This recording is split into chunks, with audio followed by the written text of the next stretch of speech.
Hello, YouTube. I am the girl who grew up with a mustache, but not only that, I grew up with a mustache, is that my mustache, believe it or not, is made out of the corn husk thing.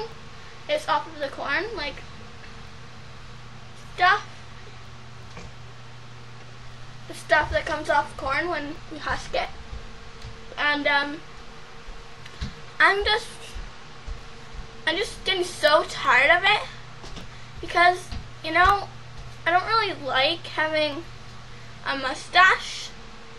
People make fun of me, especially because it's made out of corn, whatever. And I just think it's time.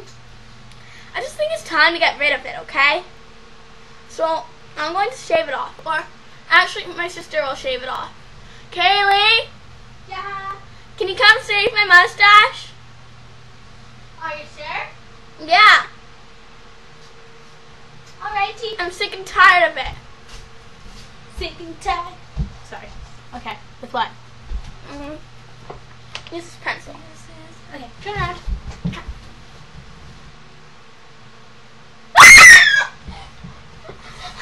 Oh, that's gonna leave a mark.